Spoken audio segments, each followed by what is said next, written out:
এইখিনি লিখিত তাত আছে জানে, কিন্তু তেওঁ কিহৰ সাহসত কি হেৰিত একেবাৰে এজন গোৰ্খা সম্প্ৰদায়ৰ লোকক তেওঁ ভাৰতীয় নহয়, তুমি নেপাললৈ যোৱা, তোমাৰ অৰিজিনেল ঘৰ ক'ত হয়, আৰু বহু ধৰণৰ সেই ধৰণৰ যিবিলাক বাক্য ক'লে, সেই কথাটো আমি কিন্তু এনেধৰণে ল'ব বিচৰা নাই যে এইটো ডিচিয়ে কৈছে।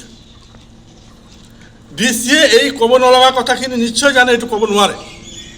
আমাৰ সন্দেহ হৈছে ইয়াৰ পিছত আৰু আঁৰত কোনোবা আছে, ইয়াৰ আঁৰত কোনোবা আছে, কোনোবা চৰকাৰ পক্ষ নিশ্চয় থাকিব লাগিব, আমাৰ সন্দেহ। আৰু যাৰ কাৰণে এইটো এটা হেৰি কয় টেষ্টিং, এই আপোনাৰ ড্ৰাই টেষ্ট বুলি কয়, টেষ্ট কৰোঁতে প্ৰথম হয়তো চৰকাৰে টেষ্ট কৰিছে যে এইখিনি মানুহে কি কৰিব, কি ক'ব, এটা টেষ্টিং আৰম্ভ কৰি দিছে।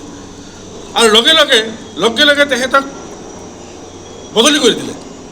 এটা গোৰ্খা মানুহখিনি যেতিয়া জাগি উঠা দেখা পালে তেখেতে বদলি কৰি দিলে। কিন্তু বদলি কৰি দি শেষ নহয়, আমি কৈ আছোঁ তেখেতে বদলি কৰিছে, আমি জানো কিয়।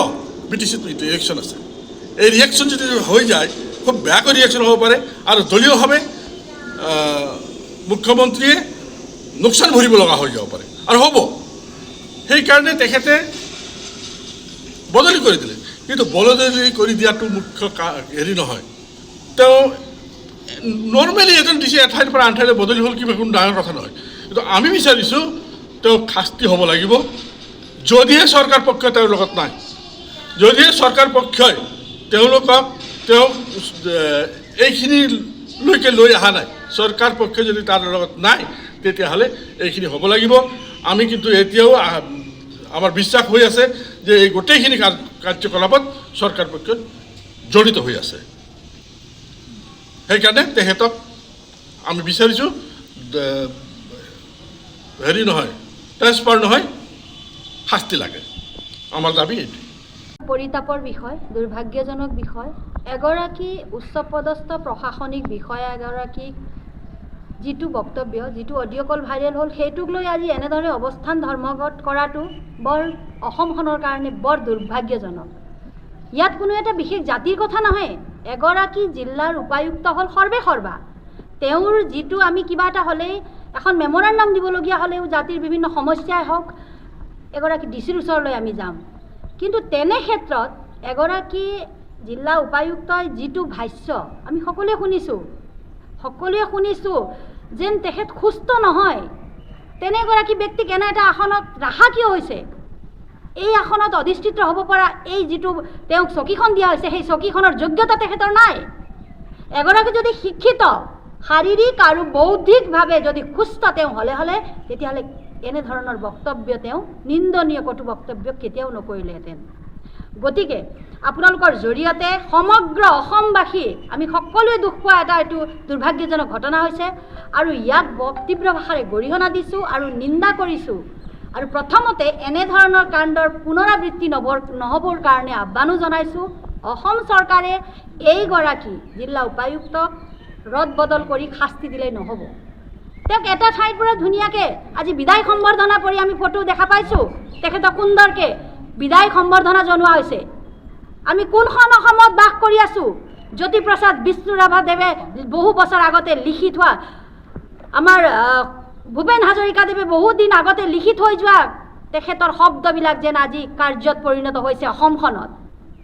মানুহে মানুহৰ বাবে জীয়াই থকাৰ সময় আহিছে এতিয়া। আমি আজি ওদালগুৰিত আছোঁ, আমি এইজন ব্যক্তিৰ নাম ল'বই লাগিব, যিগৰাকী গোৰ্খা সন্তান, ভাষা সেনানী তাৰাপতি উপাধ্যায়।